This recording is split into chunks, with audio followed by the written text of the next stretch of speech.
ኦኬ። ስለዚህ አላህ ስንት እጅ እንዳለው አታውቅም፣ ግን አለው ነው የለውም ነው የምትለው አለው እኮ። ስንት እጅ አለው ብለህ ነው የምታመልከው አላህን? አልተነገረንም። ለምን አምናለሁ? እኔ ማልደርስበትን ነገር አልፈላሰፍም። ስለ ፈጣሪ በማስተንተን እፎይ፣ በነገራችን ላይ በህልም አይቼ ነበር እስልምና ተቀበለ። አንተ ልወጣ ነው ከእስልምና ማለት ነው። ስለዚህ ባለፈው አሁን ለምሳሌ ከቲክቶክ ስወጣ ጠፍተህ ነበር እና በቃ ይሄ ሰውዬ እውነቱ ገብቶት ሊሰልም ነው እያልኩ ነበር። ዋብያው ከእስልምና ትወጣለህ። ኔስ እንዲህ ከታየ ትወጣለህ ከእስልምና ማለት ነው። ለምን ብዬ ነው የምወጣው? ምን ስላለ ትወጣለህ ማለት ነው። ትወጣለህ ታያለህ። ነቢ ሰለላሁ ዐለይሂ ወሰለም አንድን ነገር ሐራም ነው ቢድዓ ነው ብለህ ለማለት መሰረት የሌለውና አስል የሌለው ነገር ስታነሳ እኔ አላህ ሱብሓነሁ ወተዓላ እጅ አለኝ ብሎ ከተናገረ እኔ ምንም ማፍርበት ነገር የለኝም። እጅ ካለ እጅ ብዬ ነው የምቀበለው። ለአንተም እጅ ማለት ምን ማለት ነው? አሁን እኔ የምናገረው ምንድን ነው? ለአንተም ለእፎይም ነው የምጠይቃችሁ ጥያቄ። ኦኬ፣ ለሁለታችሁም። ምክንያቱም እናንተ እግዚአብሔር እጅ አለኝ ብሎ ሲል መጀመሪያ የምታምኝበትን አስቀምጪ። እክረም ሰይድ ጣልቃ ከገባ አስወርዳለሁ። ስለዚህ የእጆች ስራ ናቸው እጆች ፈጠሩኝ ቢል አብ እጆቹ ፈጠሩኝ እያለ አይምን ዳዊት ቢናገር የአብ የባህሪ ልጁ የባህሪ ክንዱ እጁ ፈጠረኝ እያለ ነው። ማን ተብሎ ይጠራል? በስጋ ሲገለጥ ስጋው ቃል ክርስቶስ።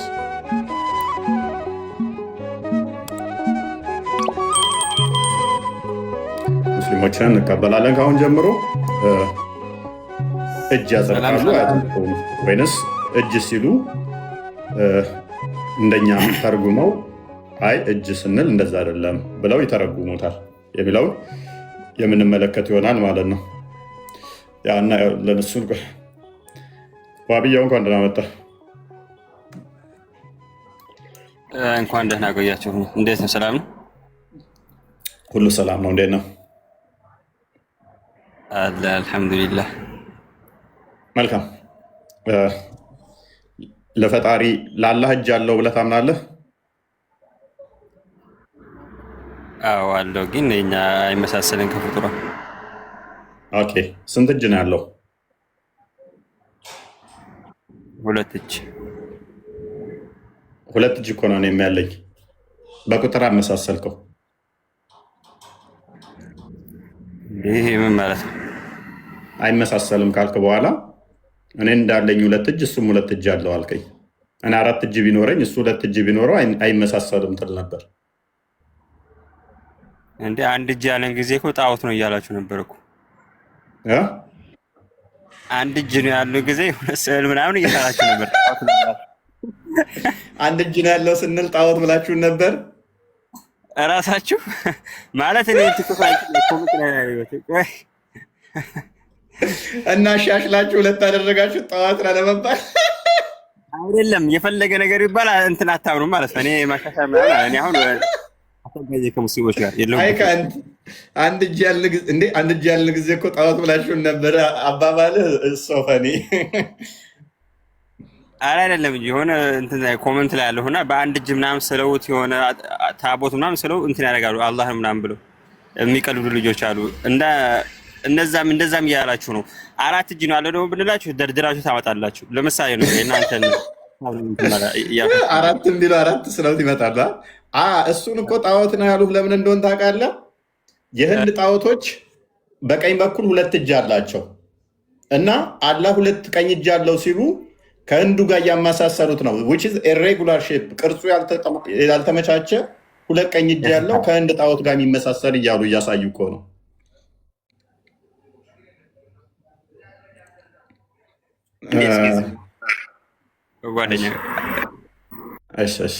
እና በደንብ አስተውሉ።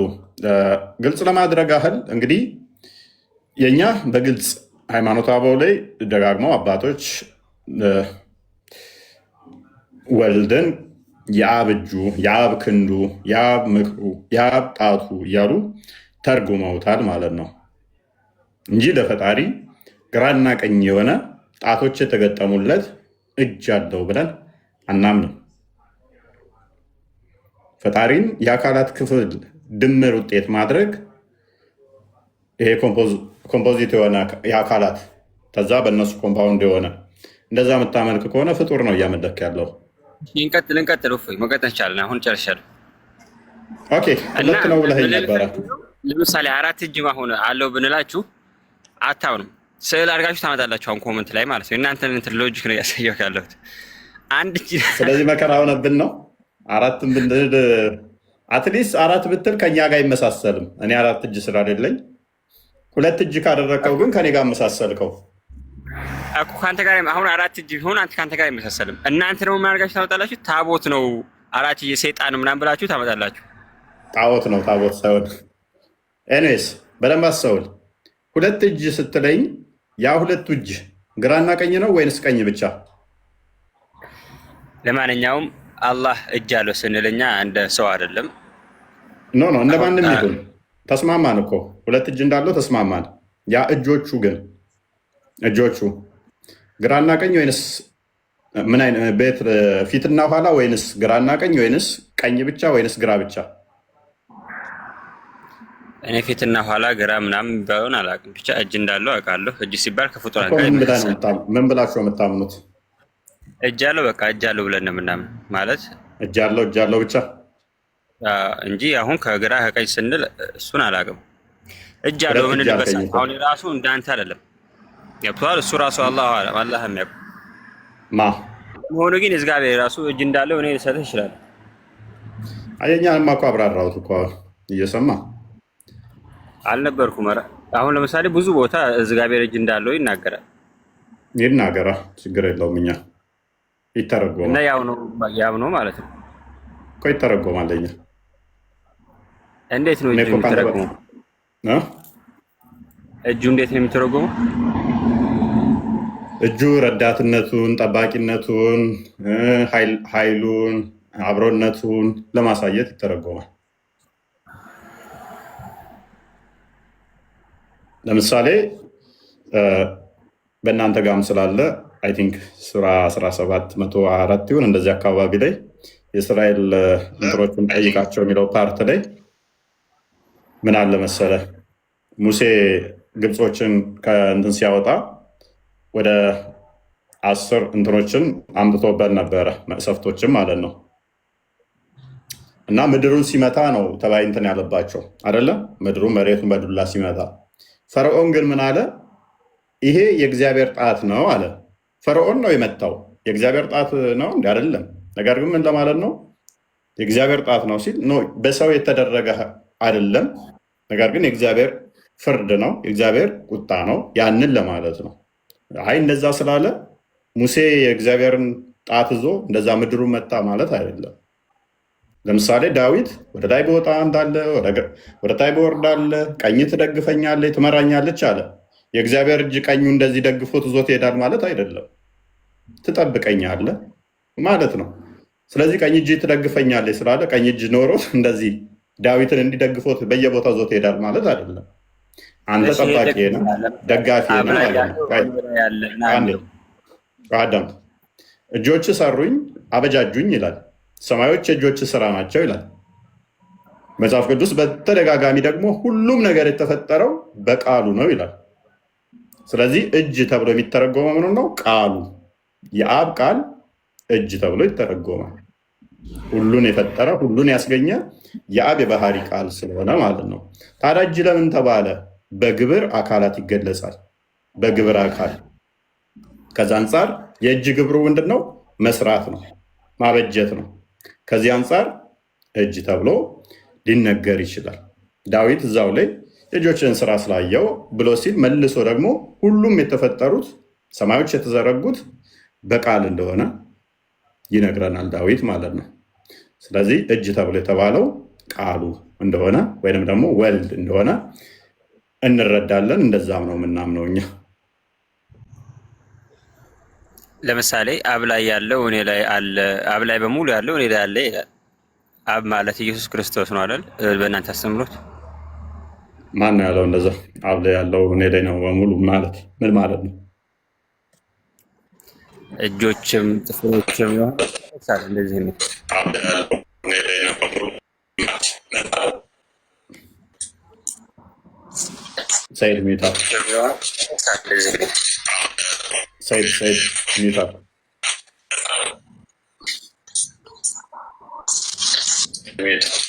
አረ ሰይድ ሚታል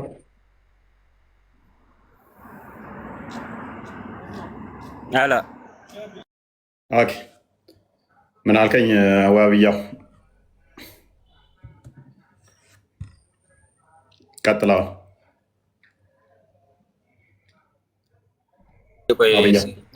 እገባለሁ አንዴ ወሬ ይዤ እሺ ኦኬ ሰይድ ይሰማል?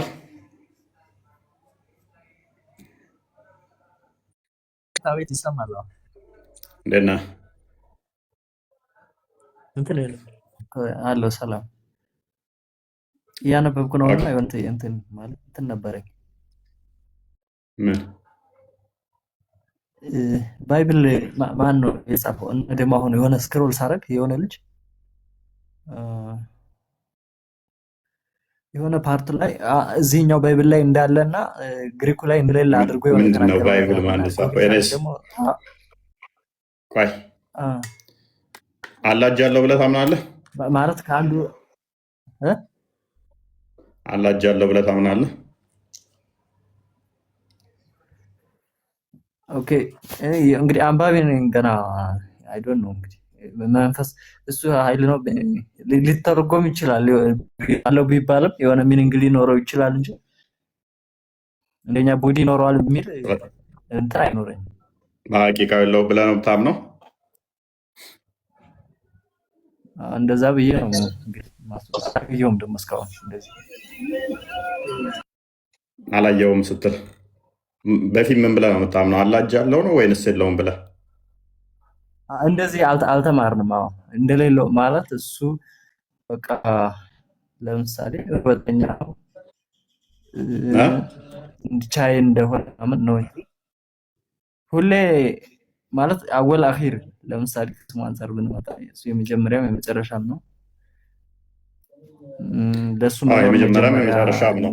ነገር ግን ሁለት እጅ ካለው ኢንፋይናይት ሊሆን አይችልም። ፋይናይት ነው የሚሆነው።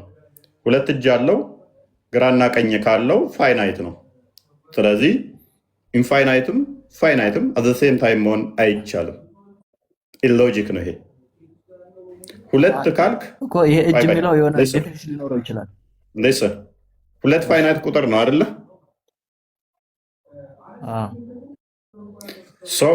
ሁለት እጅ ግራና ቀኝ ፋይናይት ናቸው ዳይሬክሽን ስለሆኑ ያለበት እጁ የተዋሰነበት ነው።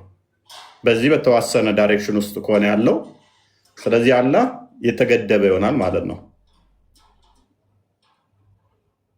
አይ ሃይማኖታዊ ዴፊኒሽን ሊኖረው ይችላል ይሄ እጅ የሚለው ነገር እኔ አላውቅም። ስለዚህ እጅ የሚለውን አትቀበለው ማለት ነው። እንደዛ ከሆነ እጠይቃለሁ። እስኪ አላውቅም እስካሁን ለአዋቂዎች። ኦኬ መልካም። አራሃም እንኳን ደህና መጣህ። እንኳን ደህና ቆዩን። ሰላም ነው? ሁሉ ተማም አለን። ጥያቄ ነበረኝ። ጥያቄ በኋላ ላይ ነው የምቀበለው። አላህ እጆች አሉት ብለህ ታምናለህ?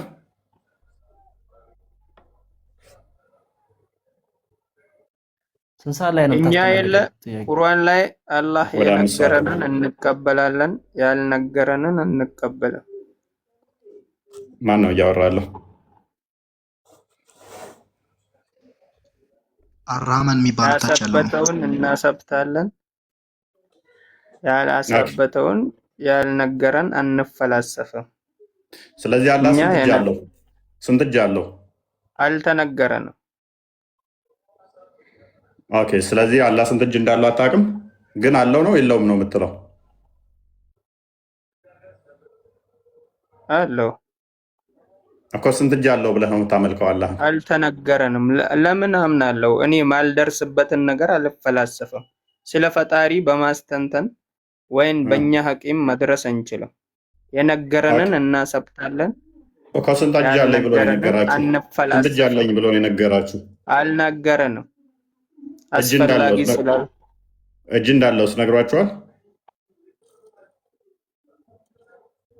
ያው ከቅያሱ አደምን በእጆቼ የፈጠርኩት ከሚለው እጆቼ የሚለው እንረዳለን። ስንት እጅን ነው የሚመለከተው? እፎይ አንድ ይቅርታ ጋር እጆቼ ከተባለ የቁጥር ገደብ የለው። የቁጥር ገደብ የለው። አይ ቁጥር ገደብ ግን ሰጥተውታል። አስተምሮት ላይ 2 እጅ ብለው አስቀምጠውታል። አንድ ነገር አልደረስኩትም ሲባል እንዴት ነው? ፋይል ነው እንዴ? ምን አልደረስኩት ፈጣሪ ያያል ሲባል ወይም ደግሞ ሰሜን አይ ቲንክ የተቆራረጠ ነው። ምን አልክ? ፈጣሪ ያያል ሲባል እንዴት ነው? ኢንጀነራል ባይ ነው እንደሚው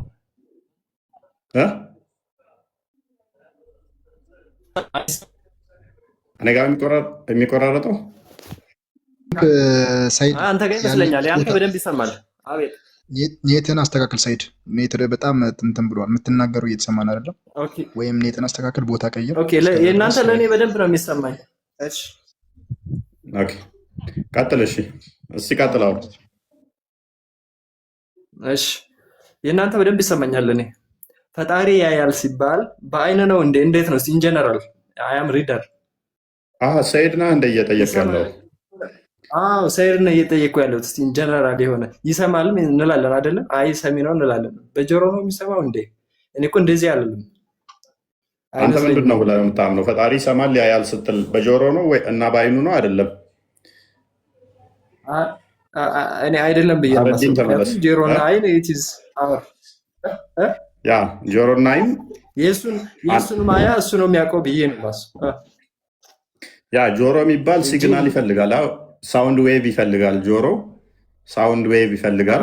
ፕላስ ደግሞ ሶሊድ፣ ሊኩዊድ እና ጋዝ እነኝህን ስቴቶች አልፎ ነው ሳውንድ የሚሄደው። ይህ ለፍጡራን ነው። ሰው ፈጣሪ ደግሞ የነኚህ ጥገኛ አይደለም። ምክንያቱም ፍጡራን ሳይኖሩ ራሱ ያለ ስለነበር ማለት ነው። ፍጡራን ላይ ምንም እሱ ጥገኛ ስላልሆነ ብርሃን ይፈልጋል አይናችንም ለማየት አይደለም። አንድ ብርሃን ይፈልጋል፣ ሁለተኛ ደግሞ የሚታይ ግዑዝ ነገር ይፈልጋል አይናችን ለማየት። ፈጣሪ እኛ ገና ሳንፈጠር አይቶናል፣ ሳንፈጠር አውቆናል። ራይት እኛ እንደዛ ምናምን ነው። ስለዚህ እናንተ ጋር እንደዛ አይደለም፣ እናንተ ጋር አይሆንልህም። እኛ ግን በኋላ እናየዋለን። እሱ ነው እኛ እንደምናምነው ፈጣሪ የሚታይ ብርሃን አስፈልጎት የብርሃን ጥገኛ ሆኖ የሚታይ ግዑዝ ነገር አስፈልጎት እነኛ እንደዛ የሚያይ ነው ወይንም ደግሞ የእነኛ ጥገኛ ዲፔንደንት ነው ብለን አናምንም። አይኖቹ ተብሎ ግን ሊነገር ይችላል፣ ጆሮቹ ተብሎ ሊጠራ ይችላል። ይሄ ማለት ለምንድን ነው? ከቋንቋ ውስንነት አንጻር ይሰማናል፣ ያየናል ለማለት የእግዚአብሔር አይኖች፣ የእግዚአብሔር ጆሮዎች ተብሎ ሊነገር ይችላል፣ ይሰማናል ለማለት። ምክንያቱም ሌላ ቋንቋ የለንም። መጽሐፍ ቅዱስ የተጻፈው በእኛ በሰውኛ ለሰዎች እንድንግባባበት ነው። በፈጣሪ ቃል አይደለም የተጻፈው። ለሰው ስለተጻፈ ሰዎች ስለጻፉት እንድንረዳ ስለሆነ እግዚአብሔር ያየናል፣ እግዚአብሔር ያቀናል፣ እግዚአብሔር ይሰማናል ለማለት ጆሮቹ፣ አይኖቹ ተብለው በግብር አካል፣ ግብር አካል ማለት በአካሉ ግብር፣ አካሉ በሚሰጠው ፋንክሽን ሊነገር ይችላል። ያ ማለት ግን የኛ ጥገኛ ሆኖ ብርሃን አስፈልጎት ወይንም ደግሞ አይን የምትባል ፋንክሽኗ ማያ የሆነች፣ ጆሮ የምትባል ፋንክሽኗ መስሚያ የሆነች፣ አፍንጫ የምትባል ፋንክሽኗ ማሽተቻ የሆነች፣ እጅ የምትባል ፋንክሽኑ መስሪያ የሆነ ፈጣሪ የነኚህ ድምር ውቅር ነው ብለን አናምንም። ሆሊ ይሰማል፣ ሆሊ ይመለከታል እንጂ በሆነች ፓርቱ የሚያይ በሆነች ፓርቱ የሚሰማ የነኚህ ድምር ውጤት ነው ብለን አናምንም። እንዲህ ነው። እስቲ ሙስሊሞችን ጠይቃ። እስካሁን እኛ በተማርኩት እንዲህ አይነት ነው። እስቲ ደግሞ ሌሎች ሼኮችን ጠይቃሉ። እስቲ አጣሪ ከሆንክ እንደዛ አያምኑም። እሺ ሌሎቹ ሲመልሱ አዳምጥ። ባህረዲን ተመለስ። ባህረዲን ባህር ነው የሚለው እፎይ በነገራችን ላይ በህልም አይቼ ነበር እስልምና ተቀበለ። እውነት ነው። አንተ ልወጣ ነው ከእስልምና ማለት ነው። ባረዲን ስማል ምን ሰባ ስንት ሴቶችን አዘጋጅተህልኛል? ቆይ እስልምናን እንድቀበል እንዴት ተመኘኸው? በህልምህ ድረስ በህልምህ መጥቼ እስልምናን እስቀበል ካሰብከው ስንት ሴቶች አዘጋጅተህልኝ ነው በገነት? ስሬስ ባለፈው አሁን ለምሳሌ ከቲክቶክ ስወጣ ጠፍተህ ነበር እና በቃ ይሄ ሰውዬ እውነቱ ገብቶት ሊሰልም ነው እያልኩ ነበር። ከዛ ስንት ሴቶች ታዘጋጁልኛላችሁ? መስጊድና ሴቶች ታዘጋጁልኛላችሁ? ሌላ ነገር የለም። እኔ ደግሞ እነሱን አልፈልጋቸውም ሁለቱንም። በገነት እኔ ገና ሄጄ እናንተን ገነት እንደ ሲኦል ነው የምቆጥረው። አስበሃል? ኢተርናል የሆነ ብልቴ ተገትሮ እረፍት አልባ ወሲብ ሳደርግ በትልቅ የሳህን ምግብ በላለሁ ብዬ ሳስብ በትልቅ የኩባያ መጠጥ ጠጣለሁ ብዬ ያንተን ገነት ስመኝ ው እዚህ ጋር አንድ ነገር ማለት ነው። ቆይ ሴድ አይፎይ ወላሂ እውነቴን ነው የምልህ። እንደው አላህ ሂዳያ ይስጥህ። ትወጣለህ፣ ዋብያው ከእስልምና ትወጣለህ። ኔስ እንዲህ ከታየ ትወጣለህ ከእስልምና ማለት ነው። ለምን ብዬ ነው የምወጣው? ምን ስላለ ትወጣለህ ማለት ነው። ትወጣለህ ታያለህ። ሰይድ ምንድን ነው የምትለኝ? ወላሂ በቃ በጣም ስለምታረም ምናምን በቃ እንደው ትወጣለህ። ምን አልክ ሰይድ? አዳምና ሔዋን በክርስትና ገነት ውስጥ ሳሉ አይበሉም አይጠጡም ሳያደርጉም እንዴ? እንዴት ነው ይሄ ነገር? አልነበረም እንዴ ያኔ እዛ ወደዚህ ከመባረራቸው በፊት ውስጥ እነሱን ገነት ነው የተመኘው ማለት ሞር የእነሱ ገነት ነው አላወቅንም ገና። እንግዲህ ያው የተጻፈልንን ነው እንግዲህ ሁላችንም እናንተ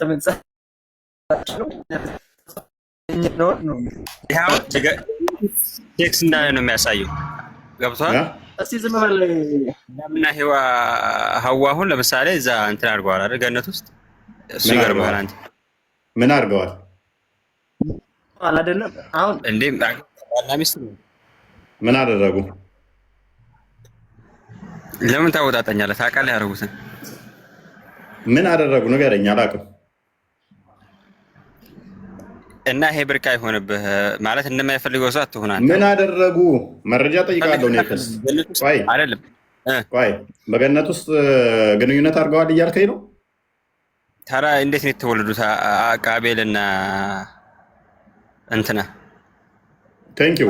ስለዚህ ገነት ውስጥ ተወልደው ነው ቃየልና አቤል አዳም ቆይ ከገነት ያባረራቸው ለምንድን ነው ቃየልና አቤልን? ታዲያ እነሱ ቅጠል በመብላታቸው የተባረሩት።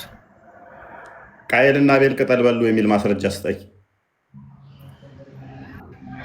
እንዴ እነሱ አብረው ማለት መስማት ተወለዱት።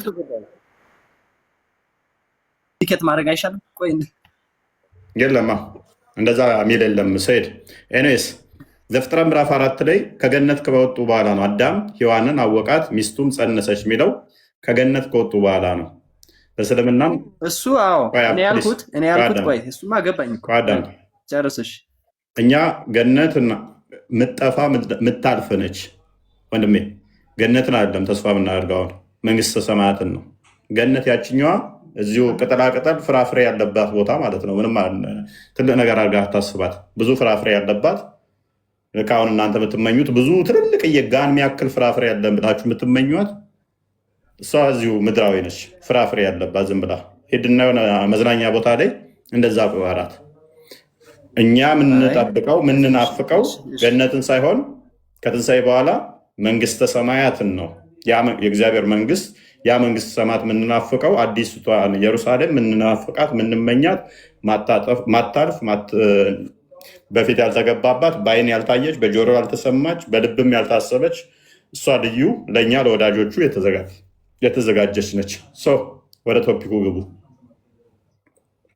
አሁን በእኔ ቦታ እስካላለህ ጎንደሬዋን አስገባትማ። ጎንደሬዋን ተዋት። እሷ ድርቀት ነው። ምን የምታውቀው ነገር የለም እኮ ጊዜ ለመንገድ ላለሁ ከእሷ ጋር ኧረ ጎበዝ ናት።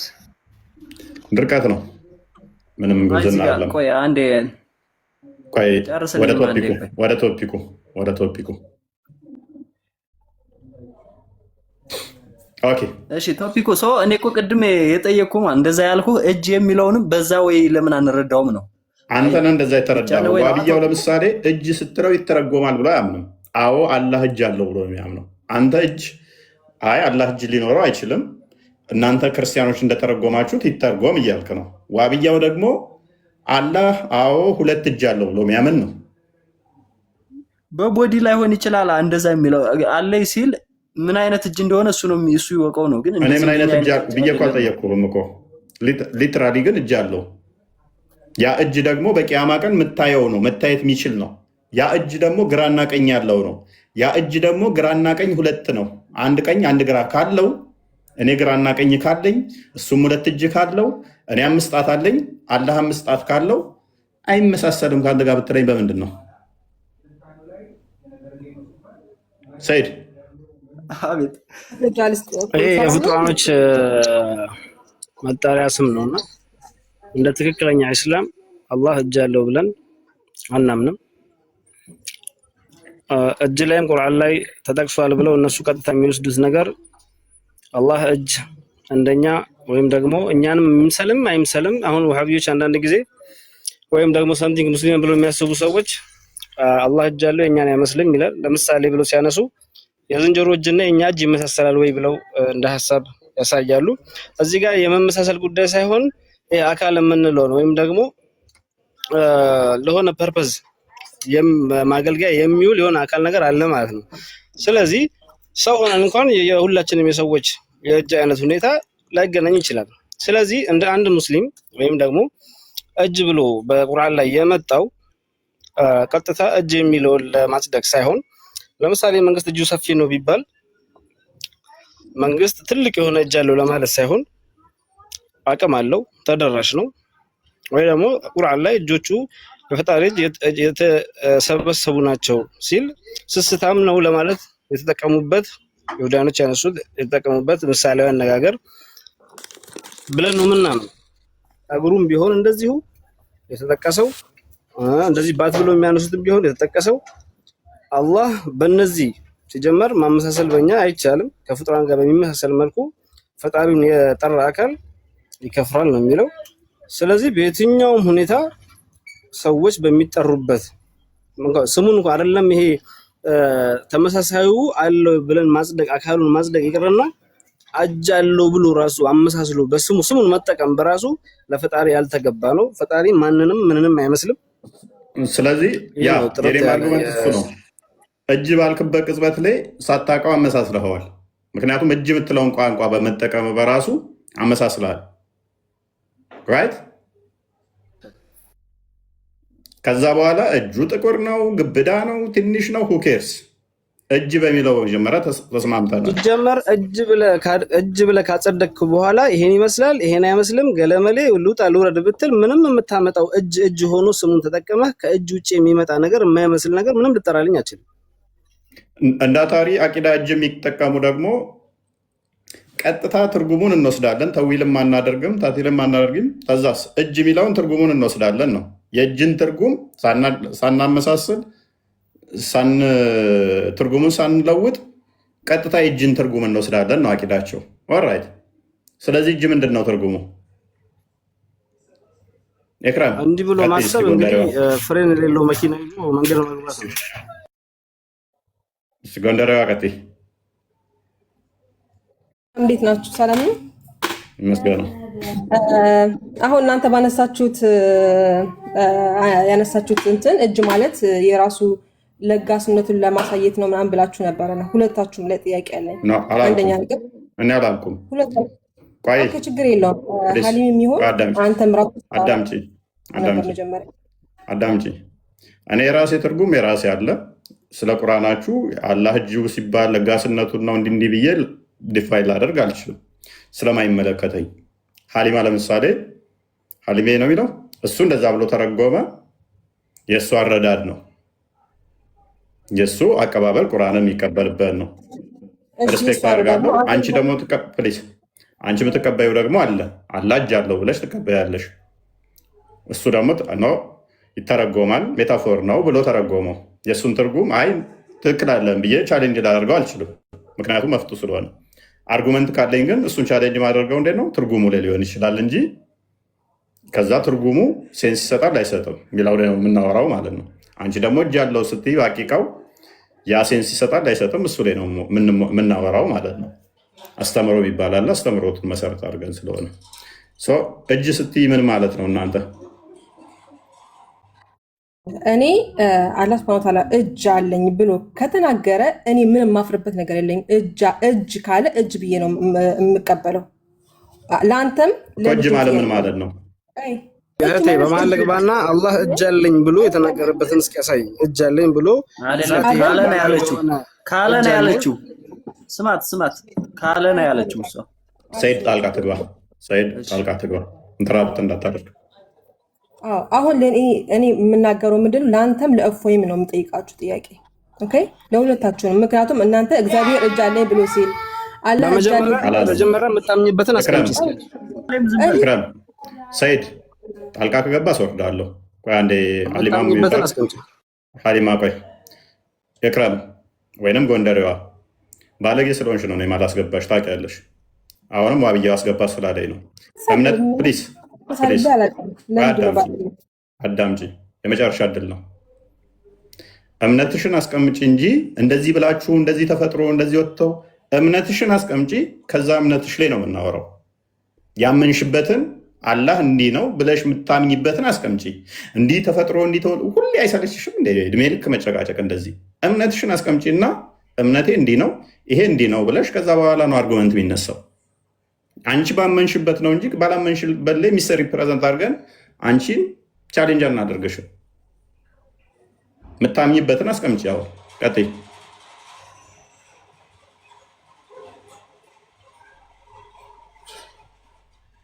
እኔ እኮ አላህ ሱብሃነሁ ወተዓላ አደም አለይሂ ሰላምን በእጆቼ የፈጠርኩት ሲል እጆች አሉኝ ብሎ አላህ ስለነገረኝ እጆች አሉት ብዬ አምናለሁ።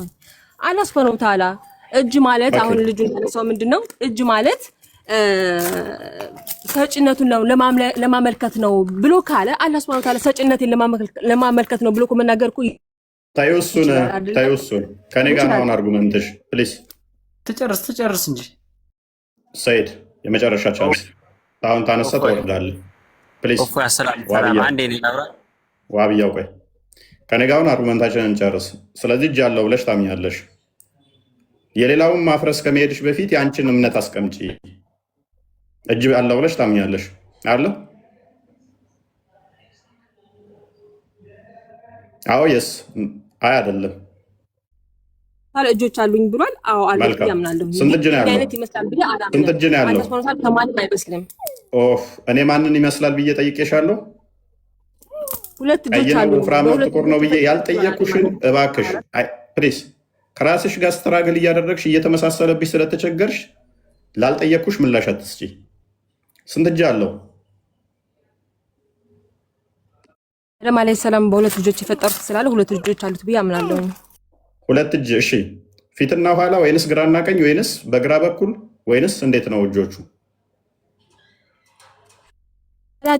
ምናምን ያልከው ይሄ እንዲህ ነገር ተብሎ የተገለጸ ነገር የለም። ነገር ግን የሆነ ሐዲስ ላይ ሁለት ቀኞች እጆች የሚል አለ። ያ ግን ቀጥታ ሁለት ቀኝ እጅ ማለት ሳይሆን አላህ ሱብሃነሁ ወተዓላ በሁሉም ለጋሽ ነው ለማለት ነው። ገብቶሃል አይደለ? እኩል ነው የሚሰጠው ለማለት ነው። ስለዚህ እጆቹ እንዴት ናቸው?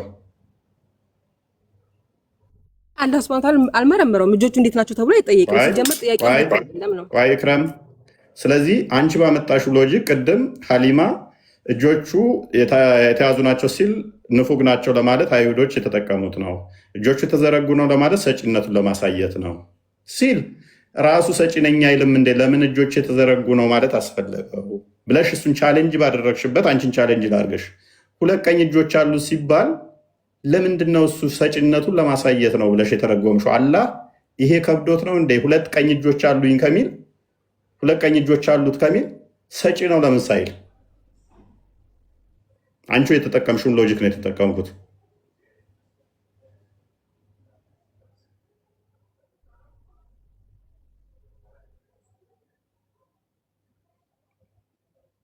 ምን አልከኝ? ሀሳቢ ተሰርቆ ነበረ።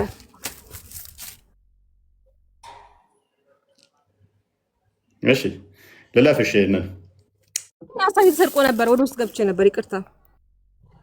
እያዳመጥሽን ካልሆነ አስቸጋሪ ነው።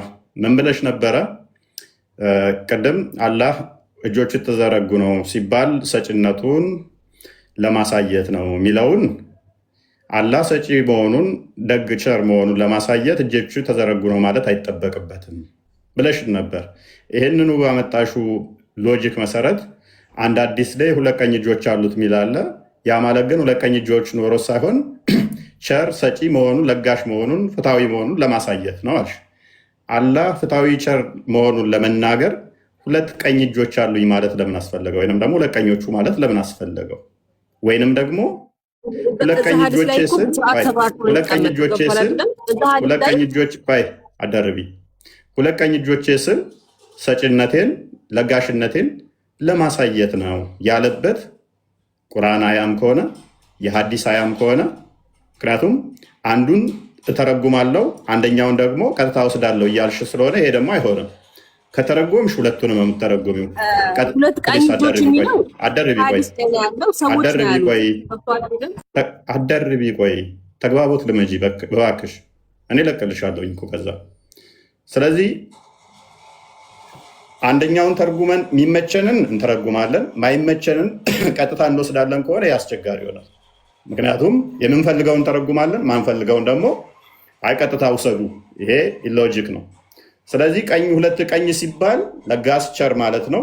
እጆቹ የተዘረጉ ሲባል ደግሞ ለጋስ ቸር ማለት አይደለም የሚል ከሐዲስ ሆነም ከቁርአን ሆነ ከየት አግኝተሽ ነው አንቺ ይሄንን ልተረጉም የቻልሽው የሚል ጥያቄ ቢነሳብሽ ምንድነው ምላሽሽ? ማለትም መረጃ በመስጠት ቀጥይ። እናንተ እኮ ሁሉም ነገር ምሳሌ እፎይ፣ አንዴ እዚህ ጋር በመሀል ልግባና አያይዛ እንድትመልስልኝ የምፈልገው ነገር አለ። እፎይ፣ አሁን እዚህ ጋር የአላህ እጆች የተዘረጉ ናቸው ወይንም ደግሞ የተሰበሰቡ ናቸው የሚለውንም አጠቃቀም የተጠቀሙት እስኪ በእናንተ አረዳድ እንዴት ነው የምትረዱት? በልኝና ጠይቅልኝ። አላህ ሱብሃነሁ ወተዓላ ቁርአን ላይ ቃል በቃል በግልጽ አደም አለይሂ ሰላም በሁለት እጆች የፈጠርኩት ብሎ ይናገራል። ኦኬ፣ ሐዲስ ላይ ደግሞ የአላህ እጆች ሁለት ቀኞች ናቸው ብሎ የተናገረ ደግሞ እስኪ በሁለት የሚል ሁለት የምትሏን ቃሏን ጠርቷት ነው የተናገረው። በሁለት የሚል ሁለት አለ የደይን ምንድን ነው የሚል ነው እንጂ ያለው ሁለት ይሁን ሶስት ይሁን አራት ይሁን እኮ የተጠቀሰ ነገር የለም። የደይን ማለት ሁለት እጅ ነው። ምንድን ነው የምታወራው? የደይን ማለት ሁለት እጅ ለመገለጽ ነው። እሺ የድ ከሆነ አንድ ይባላል። የደይን ከተባለ ሁለት ይባላል። ከሁለት በላይ ከሆነስ አዳምን በእጆቹ እንደፈጠረው መቃቢያን ሳልስ ምዕራፍ 4 ቁጥር 10 ላይ አዳምን በእጆቹ እንደፈጠረው ይናገራል እግዚአብሔር ማለት ነው። ምን ለማለት ፈልጎ ነው? ወንዳሪዋ ለዚህ ነው ሃይማኖትሽን አታውቂም። ሁሌም ያው የክርስትና እምነት አካሄድ ያንቺን እምነት አይወክልም። ገብተሻል? ስለራስሽ እምነት መጀመሪያ ያለውን ነገር እንትን በየነሱ እንደዛ ስላለ ቀጥታ አንቺ ጋር አመሳስለሽ ከአንቺ ጋር አገናኝተሽ የአንቺን ድክመት በእነሱ ድክመት ወይም ደግሞ በእነሱ አረዳድ መሸፈን አለብሽ ብዬ አላስብም። ገብቶሻል አይደለ? ስለዚህ አላህ ቀጥታ እንደዚህ ብሎ እንደዚህ ስላለ ወዴትም አልፈስርም ወዴትም ደግሞ አልተረጉሙም የምትይ ከሆነ በርካታ የቁርአን አያዎች አሉ ቀጥታ ስንተረጉማቸው ትርጉም የማይሰጡ ወይም ደግሞ ለፈጣሪ የማይገባ ስብዕና የሚያላብሱ በርካታ ነገሮች አሉ። ስለዚህ አንተ እንደዛ ለማሰብ ትችላለህ። ገብቷል አይደለም? ነገር ግን እዚህ ጋር መቃቢያን ሳልስ ምዕራፍ 4 ቁጥር 10 ላይ አዳምን ከምድር አፈር አንጥቶ በእጆቹ እንደምሳሌው እንደፈጠረ ይናገራል። ኤክራም እሺ፣ ጊዜ በጣም ቀኝና ግራ ስትል ነበር። ቀኝና ግራ ቀኝ ማለት ወይ ደግሞ ግራ ማለት ነው። ኤክራም በእናትሽ አዳምጪ። እስከ ስንተኛ ክፍል ነው የተማርሽው? ግን ቢያንስ ሪስፔክት ይኖርሽ ለራስሽ ለሰው ሳይሆን 2:22 አንብበው አደረቢ እስኪ ክብር ይኖርሽ ማለት ለራስሽ ስታከብሪ ሰው ያከብርሻል። ሰው ሲያወራ አደርቢ። ቀደም መልሰናል። ለዋብያውን ቀደም እየመለስኩለን ነበር። ሁሉ ነገር የተፈጠረው በቃል ነው። በእግዚአብሔር ቃል ሁሉ ነገር ተፈጥሯል። አንዳች ከፍጡራን ውስጥ ያለ ቃል የተፈጠረ የለም። እኛም ብንሆን አንድ ፍጥር እንኳን ዮሐንስ ወንጌል ምዕራፍ 1 ቁጥር 3 ላይ ቆላሲያስ ምዕራፍ 1 ቁጥር 15 ላይ ዕብራውያን ምዕራፍ 1 ቁጥር 2 እና 3 ላይ ዕብራውያን ምዕራፍ 11 ቁጥር 3 ላይ፣ መዝሙረ ዳዊት ምዕራፍ 33 ቁጥር 6 ላይ ሁሉ ነገር የተፈጠሩት በእግዚአብሔር ቃል ነው፣ ከተፈጠረው አንዳች እንኳ ያለ እግዚአብሔር ቃል የተፈጠረ የለም ይላል። ስለዚህ መልሶ መዝሙረ ዳዊት ሰማይ የእጆች ስራ ናቸው፣ እጆች ፈጠሩኝ፣ ቀኝ ትደግፈኛለች፣ እጅህ ትመራኛለች የሚሉ ጥቅሶች አሉ። ይሄ ማለት ግን ምን ማለት ነው? ዳዊት ሲሄድ ቀኝ ትደግፈኛለች ስላለ ቀኙን እንደዚህ እግዚአብሔር በቀኝ እጅ ደግፎት ይንቀሳቀሳል ማለት አይደለም። እጅህ ትመራኛለች ሲል ትጠብቀኛለህ፣ ትደግፈኛለህ፣ ከኔ ጋር ነህ፣ ጠባቂ ነህ እያለ ነው።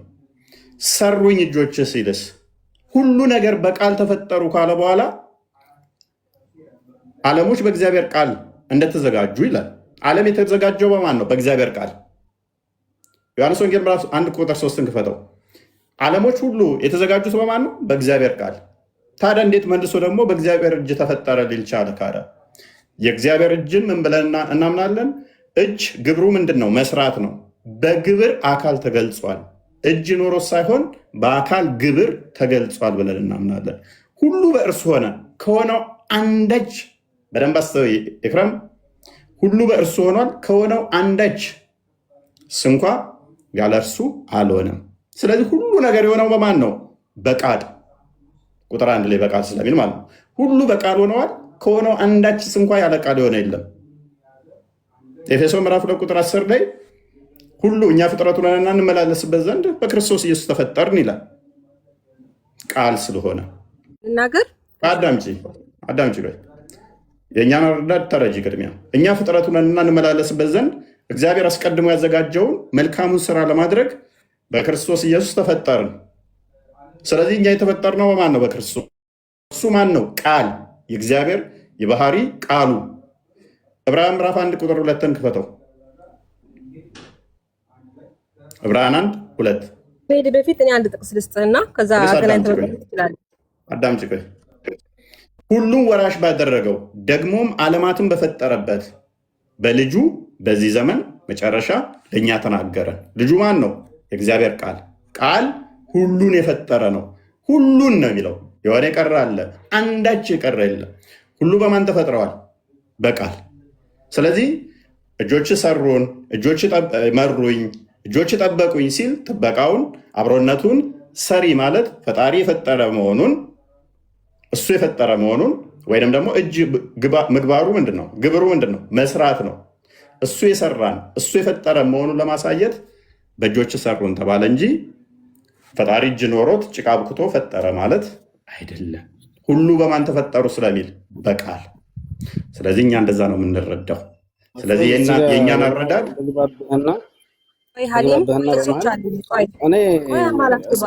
እስኪ እህቴ አንድ ያዳምጥ። ዘፍጥረት ምዕራፍ 2 ቁጥር 7 ላይ እግዚአብሔር አምላክ ሰው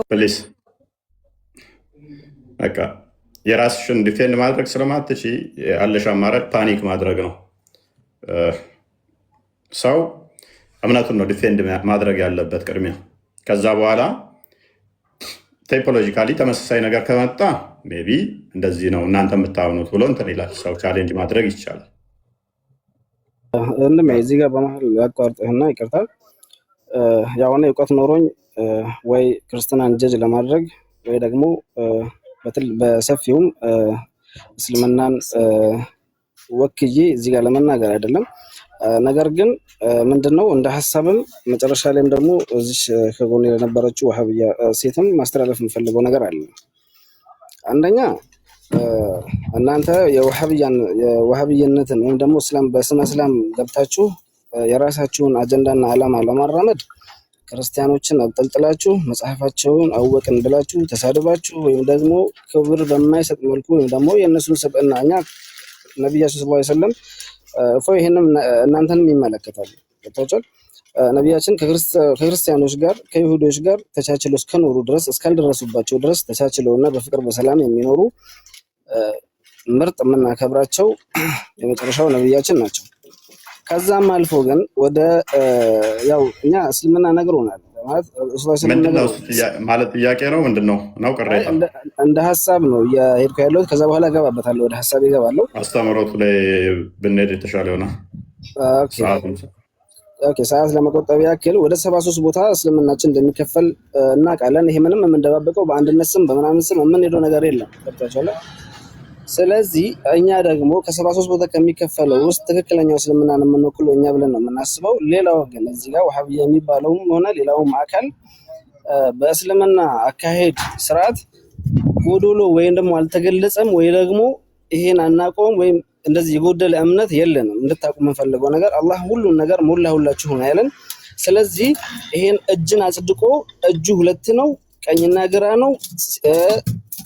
አደም ሲሰራ ጭቃ ነክቶታል። ለምን አደም ከጭቃ እንደተሰራ ነው ምናምን ጭቃ ነክቶታል የሚሉ መመለስ የማትችሉ ከሆነ እነዚህን ግራና ቀኝ የሆኑ ጥያቄዎችን መመለስ የማትችሉ ከሆነ እጅ ብላችሁ ያለውን ነገር ማጽደቁ እናንተን ምንም የለም እናንተን ተጠያቂ ነው የሚያደርጋችሁ። ስለዚህ ወጥ የሆነ አካሄድ መመለስ የማትችሉ ከሆነ አንድ ነገር ስታጸድቁ ያላጸደቃችሁበት ነገር ምንም አይነት ቅሬታና ለሰሚው አካል ወይ ለምትመልሱለት አካል ምንም አይነት ቅሬታ ሳይዝ አሳምናችሁበት መሄድ የማትችሉ ከሆነ አንድ ነገር አጸደቃችሁ፣ ከዛ በኋላ ስለዛኛው ስላጸደቃችሁት ነገር ግራቀኝ ጥያቄ ስትጠየቁ እሱን አልተገለጸልንም አናውቀውም ወይ ደግሞ ይሄንን የተባልነውን ብቻ ነው የምንቀበለው ብላችሁ እስልምናን ገደብ አድርጋችሁ ማለፍ አትችሉ። ስለዚህ አንድና አንድ እኛ እስልምናችን ሙሉ ነው፣ ምንም የተገደበ ነገር የለም። ፈጣሪያችን በአካል የሚገለጽ አይደለም። አላህ ማንንም ምንንም ፍጡራንም አይመስልም። ስለዚህ ችላ ማለት ነው። እፎይ ያው ነገር ግን ሁለት እጅ አጽድቆ መልስ ስጥ እንጂ አንተ መልስ እኮ አልሰጠህም። ሐሊም መልስ ስጥ። የምን መልስ? ያሁኑ እሱ አለ ወይ ብሎ የጠየቀውን ቶፒክ ወይ አይደለ? አላህ እጅ አለው ወይ ነው? አዎ እንደ እስልምና አላህ እጅ አለው ብለን እኛ እናምነው። እዚህ ጋር እጅ ተብሎ መግለጽ የተፈለገበትም ቅድም መግቢያ ላይ ተናግሬዋለሁ። እጅም ብቻ አይደለም አጠቃላይ ለአላህ አካል ወይም ደግሞ ጅስም አለው ብለው ወሃቢዮች የሚሰጡትን እያንዳንዱን እኛ እናጸድቅም እኮ። ያን እንዴት ነው የሚተረጎመው? ያን እንትን እውቀቱ ካለ ወይም ጋይዱ ካለ የሞራል ዴፊኒሽንም ካለ እሱን ዲስፕሌይ ኦኬ። እዚህን ያህል እውቀቱ ኖሮኝ ምናልባት በደንብ ተገቢውን ማለት እኔ እውቀት እዚህ ጋር መልስ ሰጣለሁ ብዬ አንዳንድ ስህተቶችን ጥዬ ማለፍ አልፈልግም። ነገር ግን እንደ አጠቃላይ አላህ Subhanahu Wa Ta'ala በእጅ አይደለም አጠቃላይ በአካላዊም ይሁን በሰዋዊ በሚገለጹ ተምሳሌቶች አንገልጸውም። አላህ ደግሞ ከአካል ከጅስ ወይንም ደግሞ እንደዚህ ከመሳሪያ ከሚባሉ ነገሮች ውስጥ የጸዳ ነው። ገብቶሃል አይደል? በጅስም ከተገለጠ ወይንም ደግሞ በአካል ተተገለጠ ፍጡር ነው ብለህ ነው የምታምነው? እኔ አምናለሁ እንደዛ ከሆነ ብዬ ፈጣሪን ግራና ቀኝ አለው፣ ፊትና ኋላ አለው፣ የሚቆጠሩ እጆች ጣቶች አሉት፣ ኢንድ ፖይንቶች አሉት ብሎ የሚያምን ካለ ፍጡር እያመለከ ነው ብዬ ነው የማምነው።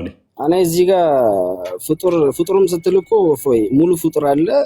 ያንን መቀበልም አንድ ነገር ነው። ሰው እንዴት ጎዶሎ ነገር ያመልካል? ገብቶሃል? እጅና እግርን አጽድቆ አንገትን ካላጸደቀለት ፊትን አጽድቆ ሌላ ጭንቅላት ከሌለው ምን አይነት አስተምህሮ እንደሆነ ምን አይነት መርፌ መወጋት እንደሆነ ግራ ይገባኛል። ገብቶሃል አይደል? እጅን አጽድቀህ መስጊድ ውስጥ አትወያዩም እንዴ? ጭንቅላት የሌለውን አላህ ማለት አሁን ለምሳሌ መስጊድ ውስጥ አላህ ጭንቅላት እንዳለው አናቅም፣ አንገት አናጸድቅም፣ እግርና ባት አለው እያለ ማለት አያስተምሩም እንደዛ። ፎይ እዚህ ጋር አንድ ነገር የምፈልገው ነገር አለ። ይሄንን እንደዚህ አይነት ሐሳቦችን ስታራምድ ሙስሊሞች ባትል ደስ ይለኛል። ወሃቢያዎች ብለህ ማን እንበላቸው? ወሃቢያ በቃ ኖርማል ስም አላቸው። ወሃቢያዎች ብለህ ብታልፍ ደስ ይለኛል። ገብቶሃል አይደል? ከበላይ ያለውን አይተዋል። ቆይ ከበላይ ያለው እሱ እኮ ሐዲሱን ነው እኮ ያነሳው። ከበላይ ያለውን አይተዋል። ስለዚህ እነሱም ስማቸውን ስላመኑበት ገብቶሃል አይደል? እንደዚህ አይነት አረዳድ እኛ በሰለፎችም የለም። ይኸውልህ በሰለፎችም የለም። እኔ አህባሽ የሚባለውን ግሩፕ ከዚህ በፊት ነግሬሃለሁ ስገባ ማለት ነው። በጣም እንደዛ አንተም አህባሽ ነህ ወንድሜ፣ አንተም አህባሽ ነህ። ኢትዮጵያ እስከሆንክ ድረስ እፎይም አህባሽ ነው። ገብቶሃል አይደል? ሀበሻ ነው፣ ኢትዮጵያዊ ነው። ሀበሻ ነው፣ ኢትዮጵያ አይደል እንደ እፎይ የእናንተን አቂዳ ነው ብለህ ነው ሱዳን አይደለም አይደል እንዴ? እኛ የምንላችሁ እንትን ነው ሀበሻ። ስለዚህ እኛ ስም ተመልከት፣ አህባሽ የሚለው ስያሜ አንድ አዳምጠኝ። አህባሽ የሚለው ስያሜ የእምነት ስያሜ ሳይሆን አረቦች ለአብዱላህ አልሐረሪ ሐበሻ ስለሆነ እሱን ለመግለጽ ያክል ሐበሻዊ መሆኑን ለመግለጽ ያክል የተጠቀሙት ስም ብቻ ነው እንጂ የእምነት ስም አይደለም። ገባኝ አይደለ? እኛ እንግዲህ አህባሽ ብለን ነው አህባሽ ብላችሁ ከእምነት ጋር ለጥፋችሁ የምታመጡት ነገር ምንም አይነት ነገር የለም። ገብቶሃል አይደለ? እስኪ አንተ እሺ እንደዛ ካል አህባሽ እስልምና ነው ወይም ደግሞ አህባሽ እምነት ነው የሚል እስኪ አንድ ማስረጃ ስጠኝ። በእኛ አመለካከት ነው ዋሃብዮች አመለካከት የአቂዳ እንትን ነው። የእናንተ እንዴት በጻፈ አለ? ይሄ እኮ የእኛ አመለካከት ነው እያልኩ ያለሁት። አይ አቂዳ ካልክ እኮ አቂዳ የሚባለው ነገር በሰነድ የተሰነደ ገብቶሃል፣ ዶክመንት ያለው እውቅና ያለው ገብቶሃል አይደለ? አቂዳ ማለት እኮ አመለካከት ነው አይደል? ገባኝ። አመለካከት ደግሞ እንደዚህ በአፍ የሚወራ ሳይሆን በሰነድ ወይም ደግሞ ህግና መመሪያ ያለው ነገር ነው። ገብቶሃል አይደል? አህባሽ ማለት እናንተ ናችሁ። አህባሽ ማለት አህባሽ ለምንጠራችሁ እናንተን ነው። እናንተ ዋሃብዮች ትሉናላችሁ፣ እኛ ደግሞ አህባሾች እንላችኋለን። እኛ እኮ አህባሽ ስማ፣ አህባሽ የሐበሻ መጠሪያ ስሙ ሲሆን ወይ ደግሞ አብዱላህ አልሐረሪ በላችሁ ጥሩ ነው ወንድሜ። ወይ እኛ እኮ ወሃብያ ስንላችሁ እኮ ማለት ነው ወይ ደግሞ ይሄንን ስም ስንሰጣችሁ በትክክለኛ ከናንተው ከመጽሐፎቻችሁ ከምትከተሉት ሰው ማስረጃና መረጃ ይዘን ነው። ገብቶሃል አይደል? እናንተ ሰለፍና ቁርአንን እንከተላለን ትላላችሁ እንጂ ምንም የሰለፎችንም ሆነ ቁርአንን የምትከተሉት አንድም የሆነ ጠብታ ማስረጃ የላችሁም። የምትከተሉት መሐመድ አብዱል ወሃብ ነው። እሱ ያመጣለ ስጠቅሱ ወይ አብዱል ወሃብ ነው የምትጠቅሱት፣ ሼኹል ኢስላም ብላችሁ የምትጠሩት ኢብኑ ተይሚያን ነው የምትጠሩት። ገብታችኋል አይደል? የዚህ ያህል እንኳን የምትተማመኑባቸውን ሼኾች እንኳን የኛ ኡስታዞች ሰለፎችን ወይስ ኢብኑ ተይሚያን ኢብኑ ሰይምን ቢሎ ሲያመጡላችሁ መነጋገር በዚህ ጉዳይ እንኳን መናገር አልፈለጋችሁም። ገብታችኋል አይደል? እናንተ ዛሬ ኢብኑ ተይሚያ ገነት ይገባል ብለህ ታምናለህ? ሐሊም አቤት አስቆማቸው። ኢብኑ ተይሚያ ገነት ይገባል? አይ በእንደዚህ አይነት ጉዳዮች ላይ ረድ መስጠት አልችልም። በአጠቃላይ ግን አላህን በጅስምና በአካል የሚገልጽ ይሄ ካፊር ነው፣ ሙስሊም አይደለም። አላህ እጅ አለው ብሎ በሚገርም ነገር እፎይ ወሃቢዎች ይሄን ብቻ አይደለም የሚያጸድቁት፣ ለአላህ የማይገቡ በርካታ የሆኑ ነገራቶችን ያጸድቃሉ። ወጣል ወላ ኩርሲ አርሽ ላይ ኩርሲ ላይ ይቀመጣል። ሲቀመጥበት ሲጥጥ ይላል። ሲጥጥ ማድረግ የምን ባህሪ ነው? የአካል ባህሪ እኮ ነው። እኔ አንድ የማይችለኝ ወንበር ላይ ብቀመጥ ያ ወንበር ከአቅሙ በላይ ሲሆንበት የሚያሰማው ነገር አለ። ገብቶሃል? ኢብኑ ተይሚያ እኮ እንደውም እኮ እንትን ይላል እኮ እነኛ መሸከም ከብዷቸው በመጀመሪያ እኮ በጉልበታቸው ወደቁ ይላል እኮ። ተመልከት እንግዲህ የሚገርም ነው። እስኪ ለእንደዚህ ነገሮች ምን ላይ ያደረጉት ይላል። አንዴ ቆይ ልጠይቀው ሐሊሜ ማለት ነው። ማን ነው መውሊድ አክብር ብሎ ያዘዘ? እውነትም ሰለፍና ሰሃቦች የምትከተል ከሆነ አዳምጠኝ። አንተ ትልቅ ጥያቄ ጠየቀኝ። እስኪ አዳምጠኝ ዝም ብለህ። ትልቅ ጥያቄ በጣም ጠየቅ ጎበዝ። እሺ ስመልስልህ ማለት ነው። አንደኛ አንድ ነገር ቃል በቃል ነው የምመልስልህ። ማን ነው ያከበረው ሰሃባ ማን ነው? አንተ ከሰሃባ በላይ ነብዩ ሰለላሁ ዐለይሂ ወሰለም አወድም። ሎጂክ የሆነ ጥያቄ ልጠይቅ ካልክ ገደል የምትገቡት እናንተ ናችሁ። ገብቶሃል? ስለመውሊድ ባጭሩ እስኪ ጠይቀሃል። አዳምጥ።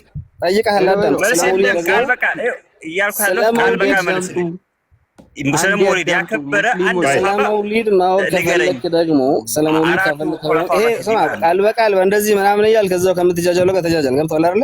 አመናግረህ ነገር ስለመውሊድ ማወቅ ከፈለክ መውሊድ የሚለውን ነገር መወለድ ነው፣ የነብዩ መወለድ ነው አይደል? መወለዳቸውን አክብረውታል ወይ አላከበሩትም? ጠይቀኝ። አክብረውታል። በምን ሰኞን ቀን ሲጾሙ ያ ረሱላህ ለምን ነው የምትጾሙት አሏቸው። የተወለድኩበትን ቀን ነው የምጾመው አሉ። ዋናው አስል የለውም መሰረት የለውም። እዚህ ጋር መወለዳቸውን እነሱ ማላቃቸው ከዛ በኋላ እናንተ ከተራ ባክስ ነው ሄዳችሁ ያላችሁት። አሁን አዳምጠኝ ነብዩ ሰለላሁ ዐለይሂ ወሰለም አንድ ነገር ሐራም ነው ቢድዓ ነው ብለህ ለማለት መሰረት የሌለውና አስል የሌለው ነገር ስታነሳ ነው። ገብቶሃል አይደል? አዲስ ጭማሪ ስታነሳ ነው። ስለዚህ እነሱ የመወለዳቸውን በጾም ያከበሩት፣ አንተ ደግሞ ሰደቃ በማድረግ እነሱ ላይ አንተ ሰላዋት ማውረድ በረሱል አይቻልም? ይቻላል። እስኪ ንገረኝ።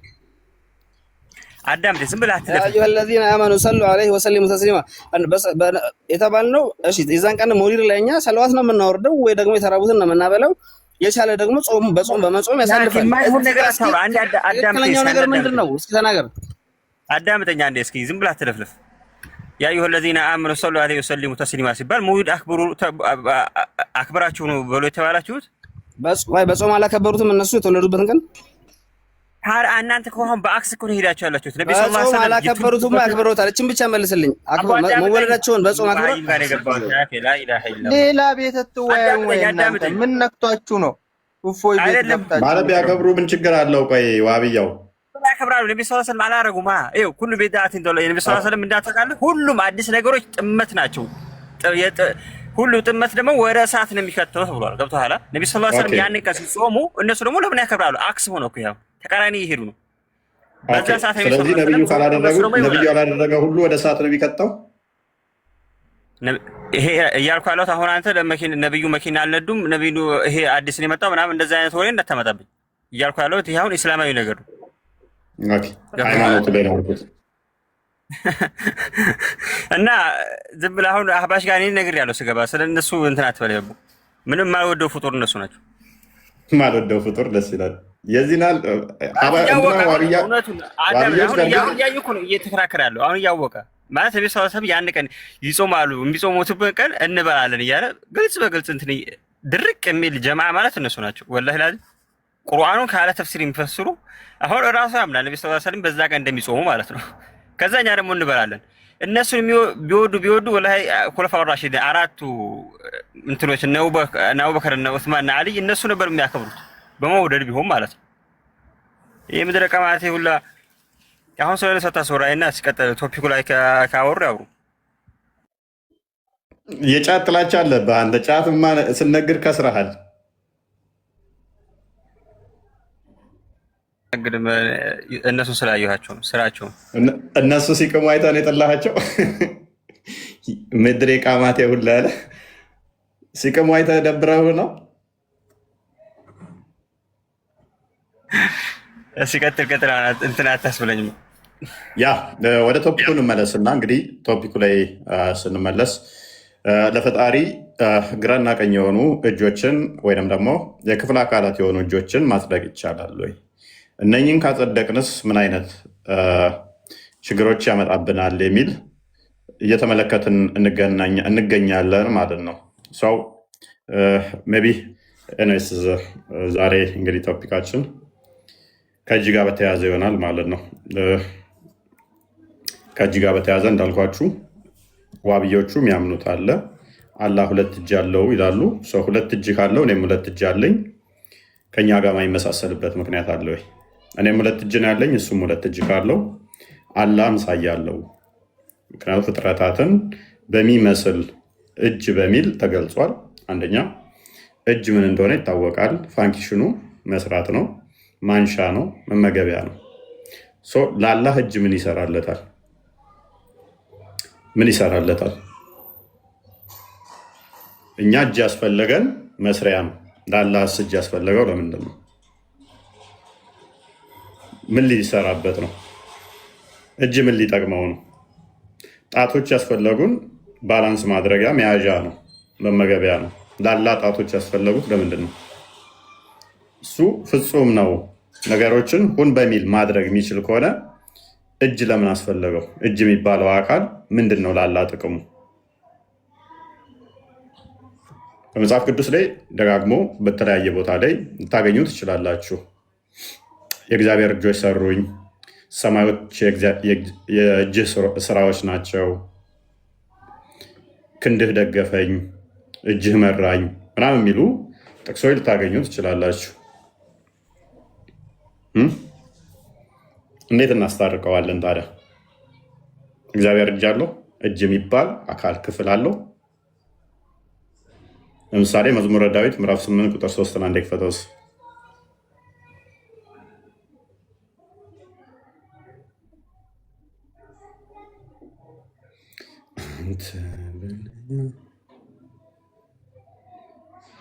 አይመን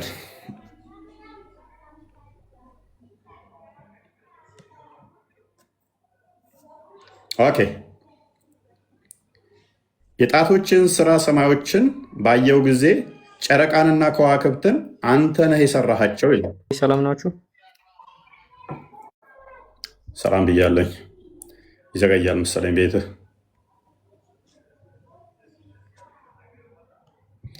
ኦኬ እንዳያችሁት የጣቶችን ስራ ሰማዮችን ባየው ጊዜ ጨረቃንና ከዋክብትን አንተ ነህ የሰራሃቸው ይላል።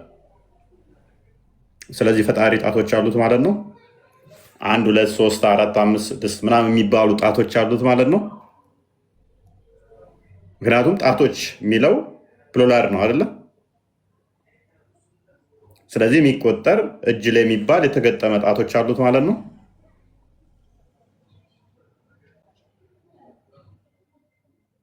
እንዴት ነው የምንረዳው ይሄንን?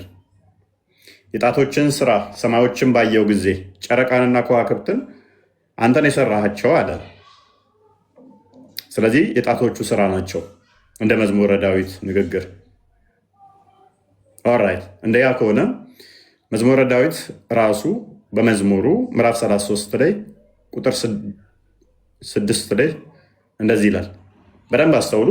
የጣቶችን ስራ ባየው ጊዜ ሰማዮች እና ከዋክብት ያንተ ስራ ናቸው አለ። ምን የጣቶች ስራ? በእግዚአብሔር ቃል ሰማዮች ጸኑ፣ ሰራዊታቸው ሁሉ በአፉ እስትንፋስ ይላል። እዚህ ጋር ደግሞ በምንድን ነው የተፈጠሩት አለን? በእግዚአብሔር ቃል። ዛጋውን አለ የጣቶች የእጆች ስራ ናቸው አለ። ይሄ ደግሞ ምን ይለናል? በቃልህ ነው የተሰሩት እያለን ነው። እንዴት ነው የምናስማማው? ሰማዮች ፍጥረታት የተፈጠሩት ጣት በሚባል በእግዚአብሔር ጣት ወይንስ ጣት በሚባሉ ጣቶች? እንደዚህ ጣቶች ማንንም የማይመስሉ ሊሆን ይችላል፣ ረቂቅ ሊሆኑ ይችላል፣ ማይታዩ ሊሆን ይችላል። ቨሪቲዝ በጣቶች ወይንስ በቃሉ ነው የተሰሩት? ዮሐንስ ወንጌል ምዕራፍ 1 ቁጥር 3 አንዴ ክፈተው።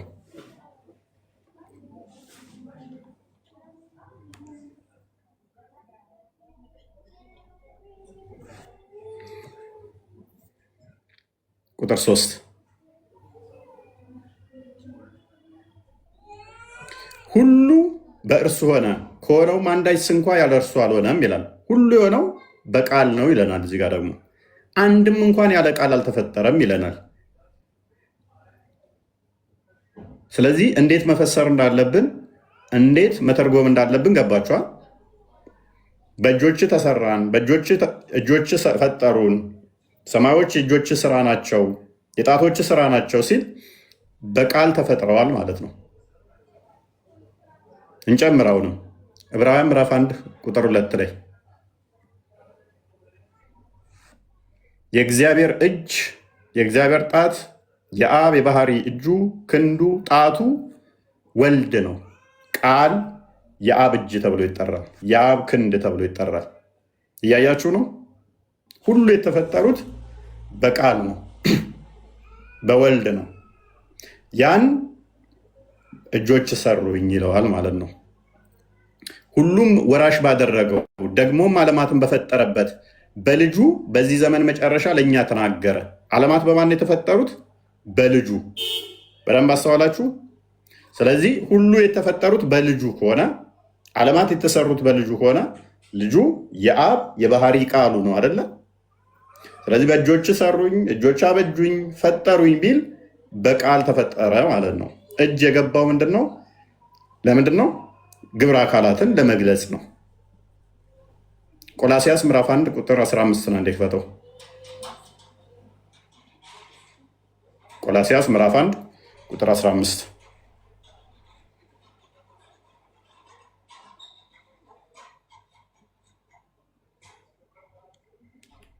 እርሱ የማይታይ አምላክ ምሳሌ ነው። የሚታዩትም የማይታዩትም ዙፋናት ቢሆኑ ጌትነት ቢሆን ወይንም አለቅነት ወይንም ስልጣናት በሰማይ እና በምድር ያሉት ሁሉ በእርሱ ተፈጥረዋልና ከፍጥረት ሁሉ በፊት በኩር ነው። ሁሉ የተፈጠሩት በማን ነው? በእርሱ በማ በክርስቶስ በቃል በአካላዊ ቃል። ስለዚህ የእጆች ስራ ናቸው እጆች ፈጠሩኝ ቢል አብ እጆቹ ፈጠሩኝ እያለ ዳዊት ቢናገር የአብ የባህሪ ልጁ የባህሪ ክንዱ እጁ ፈጠረኝ እያለ ነው። ማን ተብሎ ይጠራል? በስጋ ሲገለጥ ስጋው ቃል ክርስቶስ እርሱ የአብ ልጅ ተብሎ የሚጠራው የአብ ክንድ፣ የአብ እጅ፣ የአብ ጣት፣ የአብ ኃይል ምክሩ ተብሎ ይጠራል።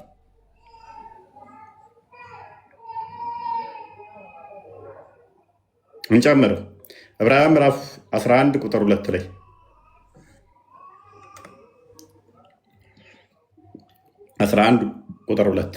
ዕብራውያን